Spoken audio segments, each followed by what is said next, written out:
자, 오늘은 스가랴 2 나눠보려고 합니다.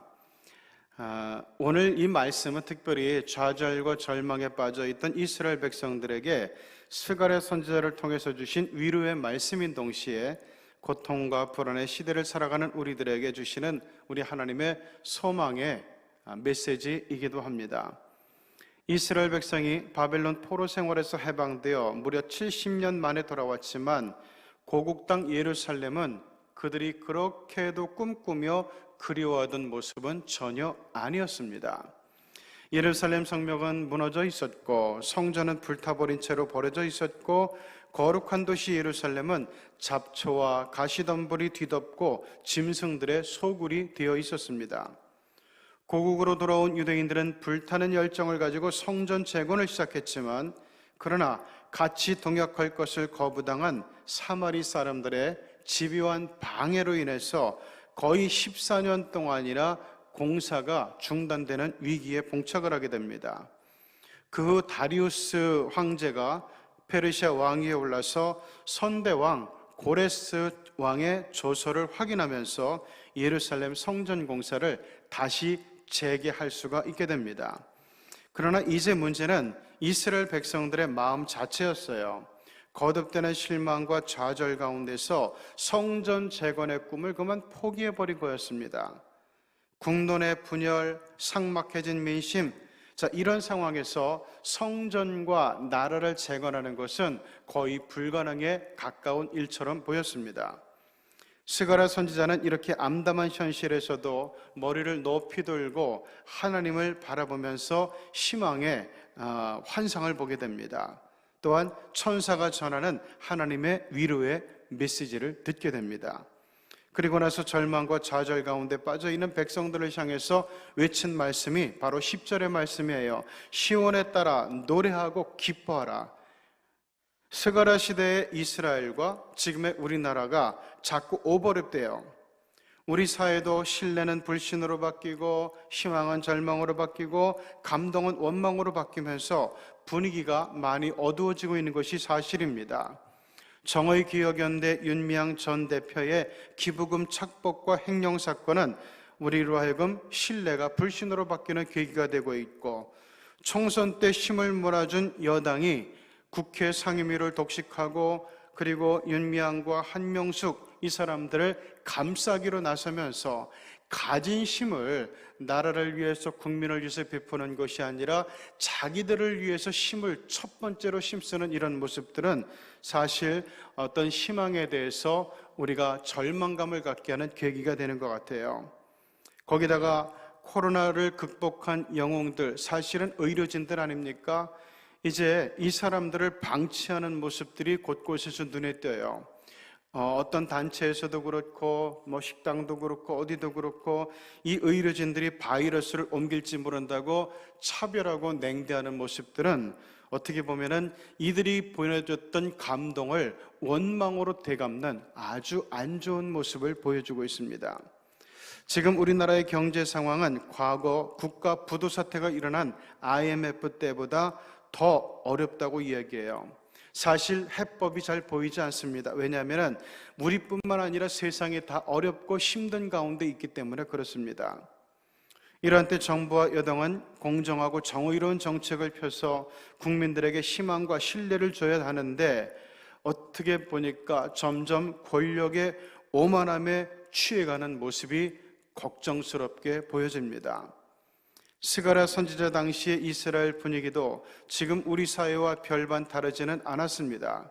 그럼에도 불구하고 스가랴 선지자가 희망의 메시지를 외칠 수 있었던 까닭은 뭘까요?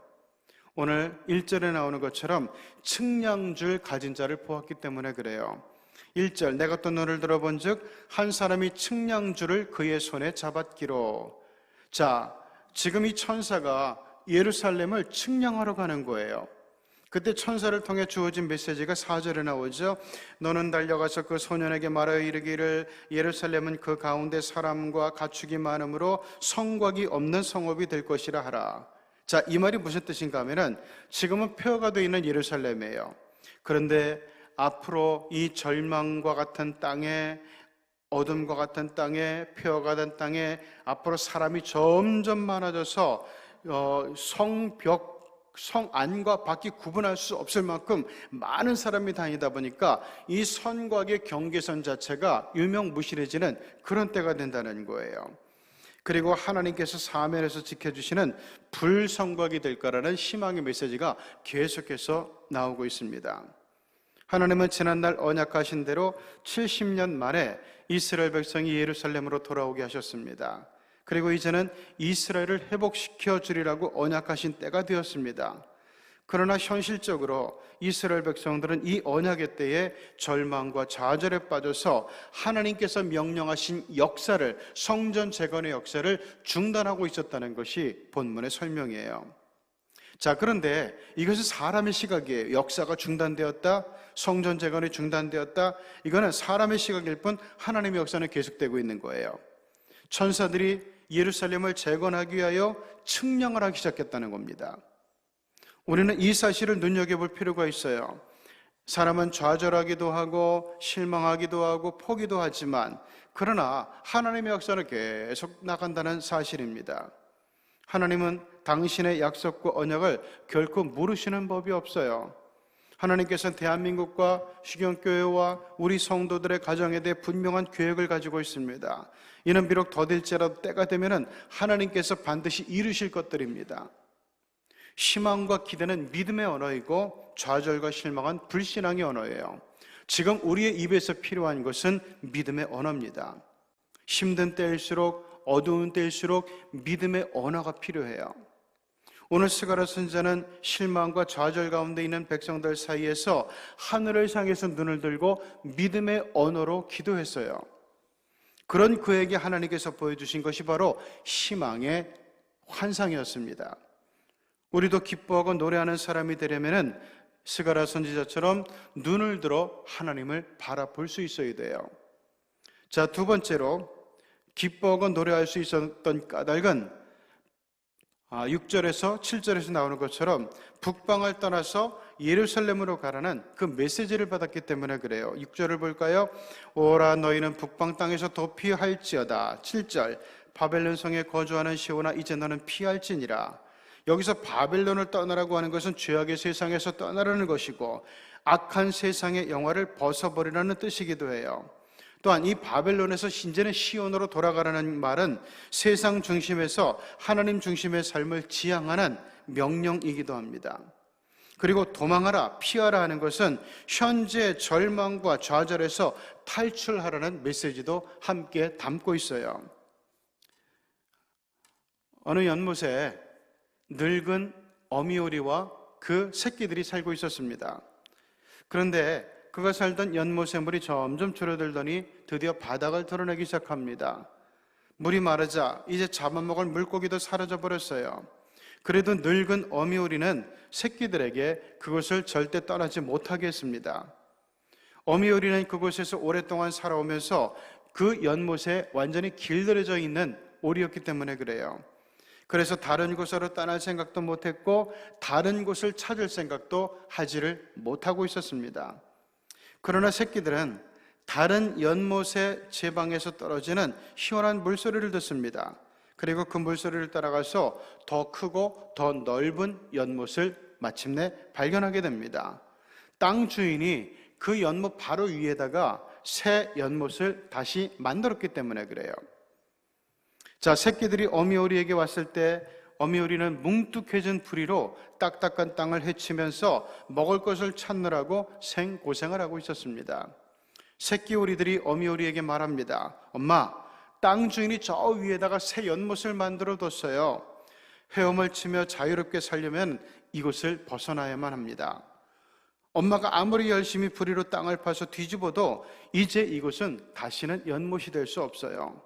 우리가 함께 이사하지 않으면 여기서는 죽을 수밖에 없어요. 자, 바벨론의 포로가 된 이스라엘 백성들 중에도 어미오리와 같은 이들이 굉장히 많이 있었어요. 그러니까 겨우 100분의 1의 유대인들만 다시 예루살렘으로 귀환했다는 얘기예요. 최초에 70년을 바벨론에 살면서 고국 땅도 잊어버리고 선민으로서의 사명과 책임도 다 잊어버리고 있었어요. 예루살렘을 사모하고 때로는 하나님 앞에 눈물로 기도도 했지만, 그러나 너무나 오랜 세월 동안 이방 땅에서 지내다 보니까 거기 현실에 길들여져서 점차 늙은 어미 오리같이 돼버린 거였어요. 저는 지금 북한 사람들이 그렇게 될까봐 참 걱정이 돼요. 벌써 70년이 지나잖아요. 근데 70년 동안 그런 어떤 공산 독재 체제에 살다가, 그런 상황에 살다가 막상 통일이 되면은 과연 우리 남한 사람들과 북한 사람들이 금방 어울려서 이렇게 살아갈 수가 있을까 하는 여러 가지 걱정이 들어요. 하나님이 약속하신 땅 예루살렘의 축복의 연못에서 흘러내리는 복음의 소리를 이 바벨론에 있던 유대인들이 듣지를 못하게 돼버린 거예요. 우리도 그럴 수 있어요. 현실에 길들여진 삶이 고정관념을 낳아서 하나님의 축복의 연못에서 흘러내리는 신선한 물소리 같은 복음의 메시지를 듣지 못하게 하고 뭉뚝한 부리로 메마른 땅을 뒤져서 고기를 잡으려고 하는 어리석은 오리와 같은 삶을 살게 만들어요. 우리에겐 이제 다른 소리가 필요합니다. 이럴 때는 눈을 들어서 하나님을 바라봐야 다른 소리를 들을 수가 있어요. 맨날 메마른 연못만 바라봐서는 희망이 없습니다. 그래서 하늘의 신령한 연못에서 흘러내리는 생명수의 소리를 들을 수가 있어야 돼요. 그래야 메마른 땅을 파고 뒤집는 어리석음을 버리고 하나님의 은혜 연못으로 나아가 노래하고 기뻐하는 인생이 될 수가 있는 겁니다. 자, 세 번째, 노래하고 기뻐하는 세 번째 이유는 10절에 나와요. 여호와의 말씀에 시온에 따라 노래하고 기뻐하라. 이는 내가 와서 네 가운데 머물 것임이라. 세상에는 캄캄한 죄악의 밤에 절망하며 고통하는 사람들이 많습니다. 그런데 여호와께서는 이들 중에 친히 강림하셔서 함께 거하시겠다는 거예요. 이게 하나님의 계획이라는 겁니다. 11절, 그날에 많은 나라가 여호와께 속하여 내 백성이 될 것이요 나는 내 가운데에 머물리라. 내가 만군의 여호와께서 나를 내게 보내신 줄 알리라. 여러분, 주일날은 제가 여호와의 날을 심판의 날로 묘사를 했고 종말의 날로 묘사를 했는데, 하나님의 백성들에게는 여호와의 날이 이런 날이에요. 내가 내 가운데 지나가겠다. 내가 내 가운데 머물겠다. 내가 너희를 위로하고 닦아주고 품어주고 내가 너희를 풍성케 해주겠다. 내가 너희를 구원해 주겠다. 이게 믿는 사람들에게는 여호와의 날, 복된 날이에요. 이게 우리들에게 약속이 되어 있는 날이라는 겁니다. 굉장한 말씀이죠. 이스라엘뿐만 아니라 세상의 많은 나라들이 여호와께 속하여 그분의 자녀가 되고 그분의 백성이 될 거라는 겁니다. 그러므로 이런 말씀이야말로 오늘 우리에게 주시는 크나큰 소망의 말씀이 아닐 수가 없어요.